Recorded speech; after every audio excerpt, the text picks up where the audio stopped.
I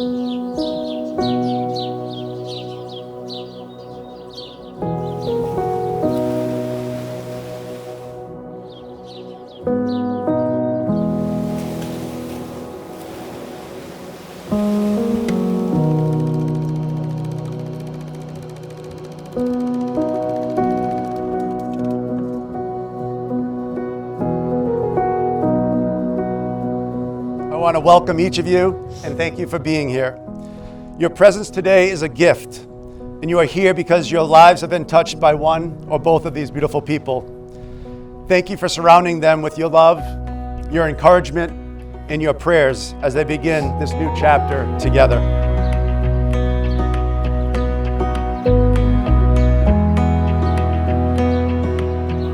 For those of you that know Emily, you know she is the most generous, thoughtful, and selfless person in any room she walks into. She's everyone's biggest cheerleader and is always thinking of others. Whether I'm giving her a quick life update on the phone, or even a week and a half ago, she's texting the bridesmaids asking us what our coffee orders are so that we all have the coffee we want on her very own wedding day.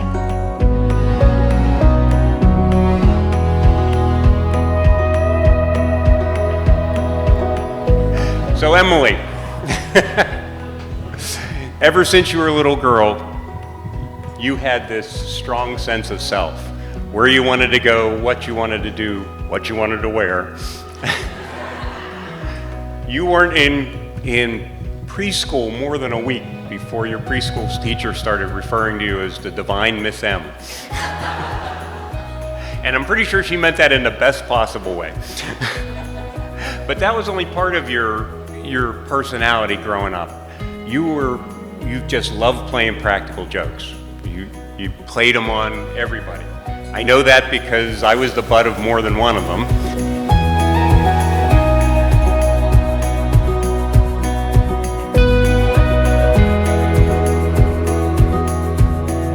I first heard about Shane during one of our classic college FaceTime calls, and Emily was telling me about this guy down the hall and how him and his friends had gotten into full-blown prank wars with Emily. Someone had put a lobster in someone's toilet bowl, and and someone had put Solo cups throughout a whole dorm room floor filled with water. But turns out that someone down the hall was Shane and his friends.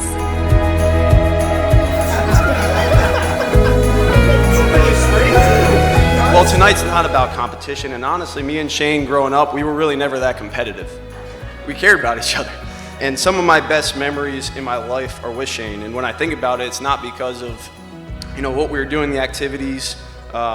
It's because I look forward to just hanging out with him, being together. And a lot of times we'd go on trips, and I didn't even really care about the trip. I just wanted to go see him because we were separated a lot of times.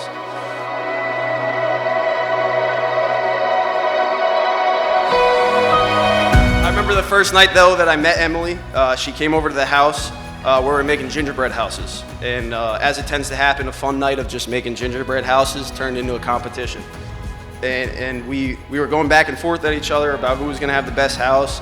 And I'm not sure if it was what we were drinking that night or how much we were drinking that night, but Emily joined in on the smack talk, and I was like, I don't know if she's courageous or she's had too many, but I knew that she fit in with us. And I didn't know it would lead us here tonight, but I knew that she could be around competitive people that get after each other a little bit too much. Emily didn't just become my best friend. She taught me how to be one. Emily is just the most selfless person there is. When I was thinking back to all our amazing big memories for this speech and which ones would be the best to incorporate, I really just kept circling back to the fact that my favorite memories with Emily are the most simple ones. She has this unique ability to make the most ordinary, everyday moments the best. Whether we're doing our weekly grocery store run to Trader Joe's or shopping down Newbury Street, even doing our endless loops around Dean Park, catching up on our college semesters back in Shrewsbury, Emily just makes the simplest things the best.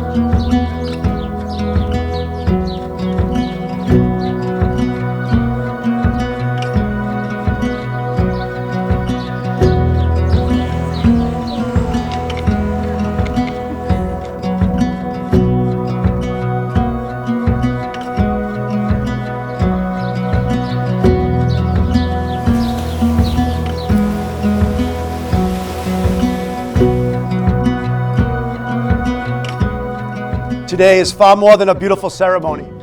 It's a sacred moment. For Shane and Emily, this is the beginning of a lifelong covenant. For their families, it's the joining of two homes and two histories. And for all of us, it is a reminder of one of God's greatest gifts, the gift of marriage.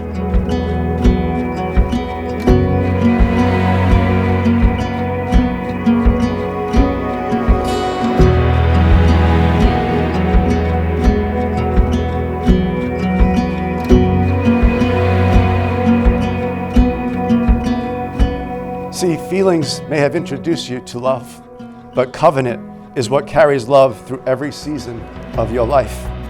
And this is why we're all here today, to celebrate your commitment of love to one another. And so I am excited for you. And as you start your journey, let me encourage you to keep the following things consistently present in your marriage. Always remember to serve one another. The happiest marriages are not made of two people asking, "What can I get?" but they're built by two people asking, "What can I give?"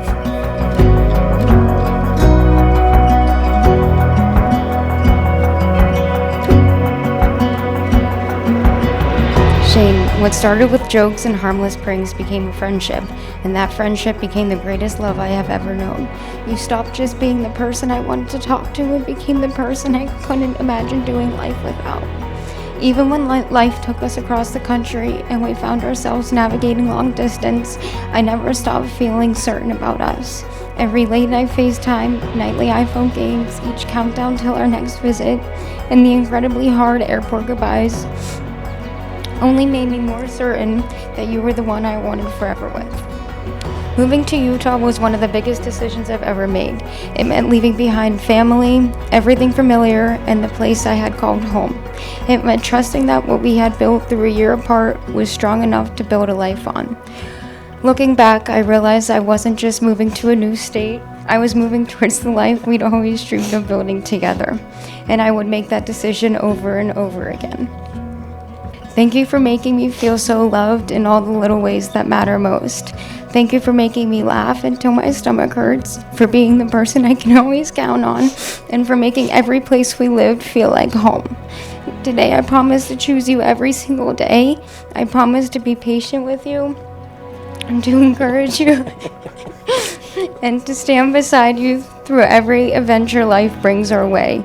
You are the person who makes me laugh the hardest, my best friend, and the person I couldn't imagine doing my life without. I can't wait to spend forever with you. I love you.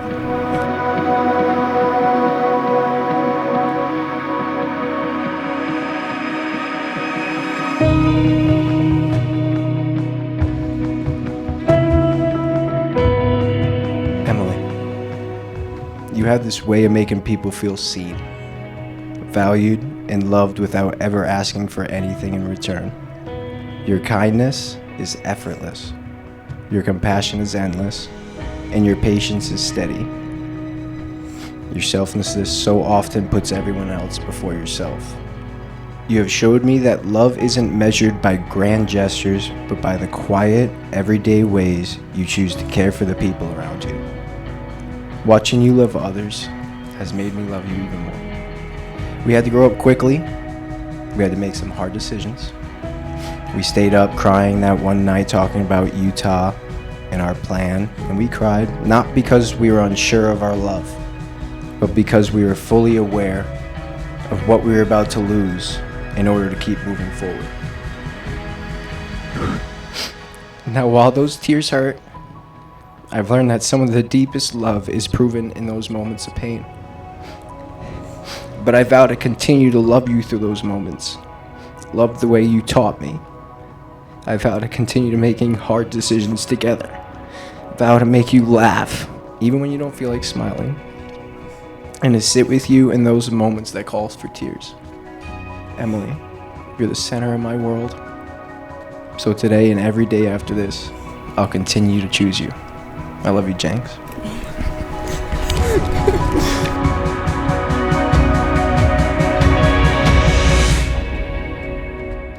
Therefore, by the authority entrusted to me as a minister of the gospel of Jesus Christ, it is my great joy and privilege to pronounce you husband and wife. Shane, you may kiss your bride.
And there's a psalm, it's Psalm 90, that says, teach us to number our days aright, O Lord, that we might gain a heart of wisdom.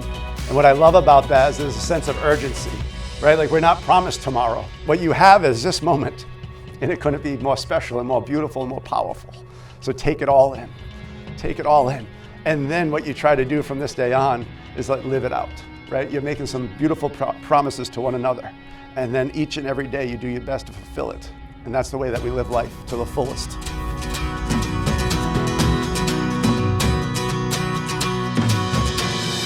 Marriage was God's idea before it was man's tradition. It is one of his greatest gifts to humanity. It is where two imperfect people choose every day to reflect the unconditional love that the Lord has shown you. Today, you are not simply promising to love each other when life is easy. You are promising to remain faithful when life becomes difficult. You are promising to forgive when forgiveness is hard. To encourage when one of you feels discouraged. To carry each other's burdens. To celebrate each other's victories. To protect one another's hearts. And to choose one another again and again and again.